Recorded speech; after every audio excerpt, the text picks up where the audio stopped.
Le président Biden est sous pression pour avoir dénoncé les violations des droits de l'homme en Chine, différences culturelles.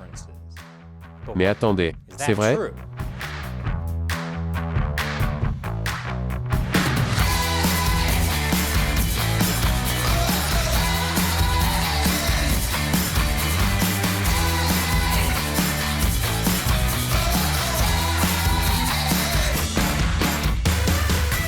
Bienvenue à l'émission Amérique dévoilée. Je suis Chris Chappell. N'oubliez pas de soutenir la série en aimant cet épisode sur YouTube et en vous abonnant à cette chaîne. Pour le président Joe Biden, traiter avec le Parti communiste chinois va être son plus grand défi en matière de politique étrangère. Mais ce n'est pas la première fois qu'il contourne la question de la Chine. En 2012, Joe Biden va s'occuper de la Chine. Ce titre ne signifiait pas qu'il comprenait la Chine. Cela signifie qu'il a pris la tête de la politique chinoise de l'administration Obama. Et c'est en fait la raison pour laquelle beaucoup de gens sont nerveux à propos de la politique de l'administration Biden à l'égard de la Chine. La Chine semble aujourd'hui beaucoup plus agressive et dangereuse qu'en 2012. Les gens craignent donc que Biden n'utilise la même stratégie qu'à l'époque. Ce qui n'a pas fonctionné. Maintenant, si vous regardez mon autre chaîne YouTube, Chine non censurée, vous savez que la Chine n'a pas seulement commencé à devenir agressive en 2012. Le Parti communiste chinois a été agressif depuis longtemps. Mais ces 2 dernières années, nous avons vu beaucoup plus de gens commencer à le reconnaître. Biden a déjà dit des choses erronées concernant la Chine, comme ce commentaire il y a près de 2 ans. La Chine va manger notre déjeuner? Allons. Ils ne savent même pas comment gérer le fait qu'ils ont cette grande division entre la mer de Chine et les montagnes à l'est, je veux dire à l'ouest. Ils ne savent pas comment ils vont gérer la corruption qui existe au sein du système. Ce ne sont pas de mauvaises personnes. Mais ils ne nous font pas concurrence. Plus tard, il a en quelque sorte fait marche arrière. Voyez-vous la Chine comme un adversaire? Je vois la Chine comme un pays concurrent. Biden a toujours eu la réputation de mettre les pieds dans le plat. Pour cela, le terme utilisé par les médias est une gaffe.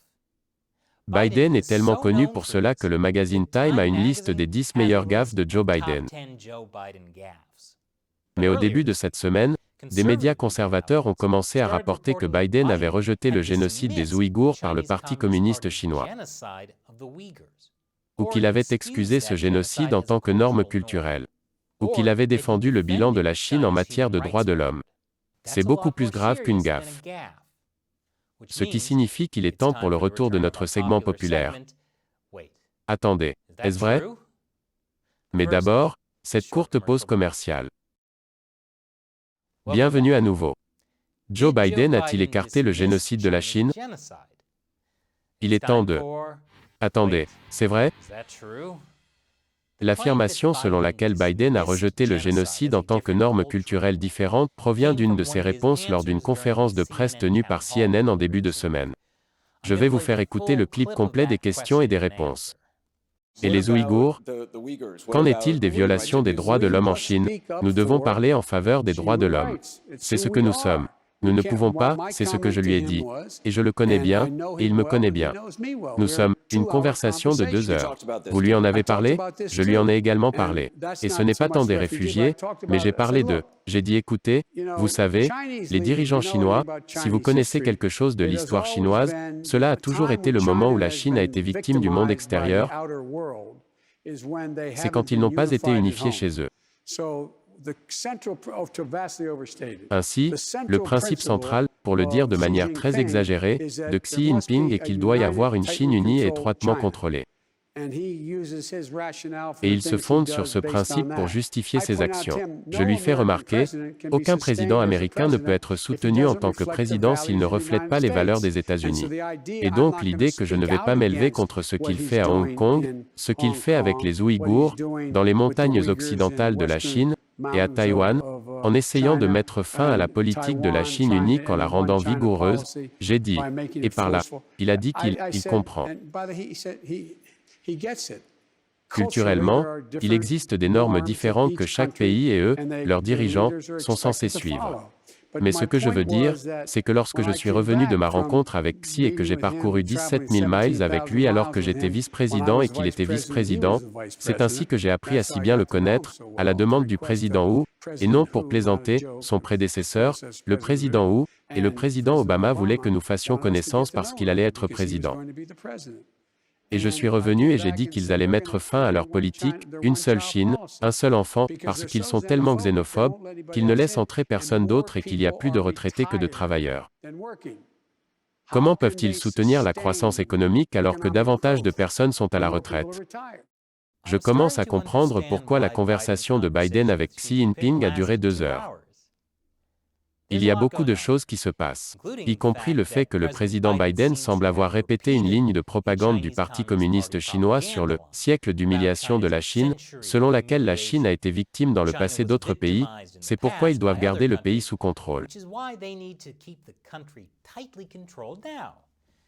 C'est la propagande que le Parti communiste utilise pour justifier son régime autoritaire. Mais jouons à nouveau le rôle des différentes normes. Je lui fais remarquer, aucun président américain ne peut être soutenu en tant que président s'il ne reflète pas les valeurs des États-Unis. Et donc l'idée que je ne vais pas m'élever contre ce qu'il fait à Hong Kong, ce qu'il fait avec les Ouïghours, dans les montagnes occidentales de la Chine, et à Taïwan, en essayant de mettre fin à la politique de la Chine unique en la rendant vigoureuse, j'ai dit, et par là, il a dit qu'il comprend. Culturellement, il existe des normes différentes que chaque pays et eux, leurs dirigeants, sont censés suivre. Ok, cela devient un peu confus à la fin, mais dans le contexte, il semble que les différentes normes culturelles dont il parle sont les normes culturelles de l'Amérique.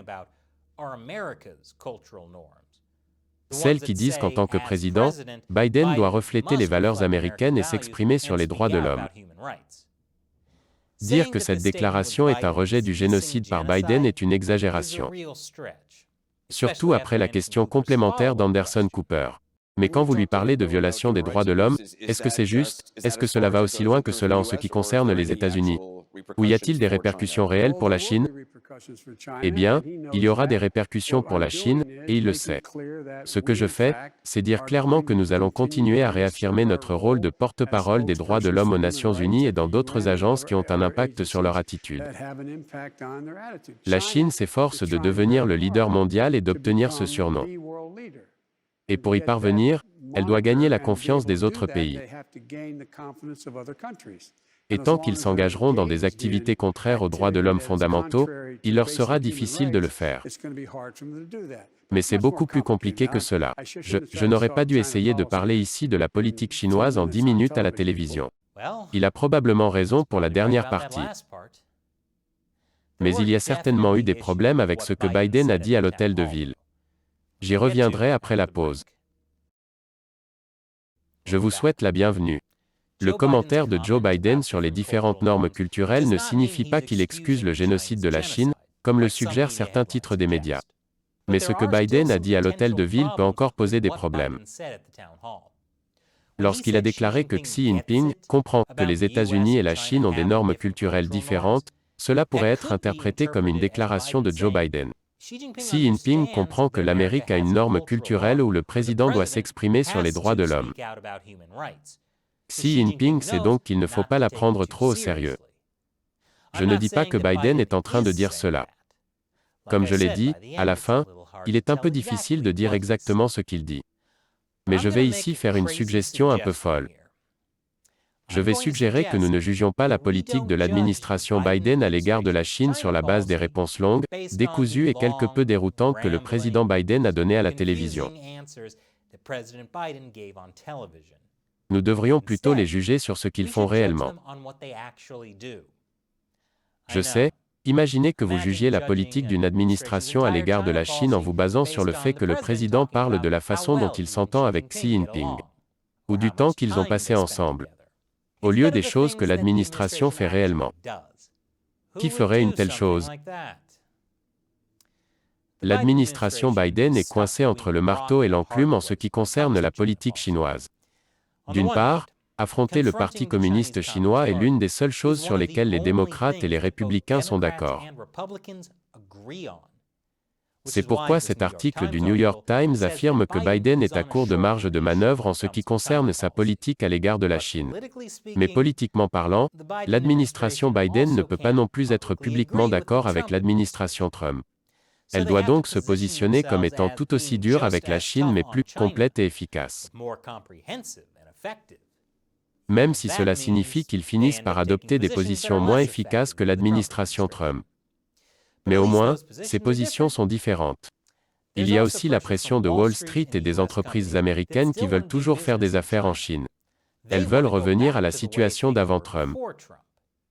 Jusqu'à présent, l'administration Biden semble vouloir trouver un moyen à la fois d'affronter le régime chinois et de coopérer avec lui. Les principaux conseillers de M. Biden en matière de politique étrangère ont également adopté des points de vue critiques à l'égard des pratiques de la Chine, même si beaucoup d'entre eux voient un potentiel de coopération sur des questions telles que la pandémie de coronavirus et le changement climatique. Mais c'est plus facile à dire qu'à faire. De plus, nous ne sommes qu'à un mois de l'administration Biden. Elle n'a pas encore traité de nombreuses questions spécifiques, comme la question de savoir ce qu'il faut faire au sujet de l'accord commercial de Trump avec la Chine, s'il faut maintenir l'interdiction de Trump sur les entreprises chinoises comme TikTok, WeChat et Huawei, et même s'il faut reconnaître que l'administration Trump a qualifié de « génocide » le traitement des Ouïghours par le Parti communiste. Vous savez, si l'administration Biden déclare que ce n'est pas un génocide à part la morale, c'est politiquement stupide. Ce serait la plus grosse gaffe que tout ce que Biden a dit sur CNN. Que pensez-vous de la politique de Biden à l'égard de la Chine jusqu'à présent? Aimeriez-vous voir d'autres épisodes de « Attendez, c'est vrai ?» Faites-le moi savoir dans les commentaires ci-dessous. Et n'oubliez pas que YouTube nous enlève la possibilité d'avoir des revenus de publicité, et que nous ne pouvons pas faire cette émission sans vous.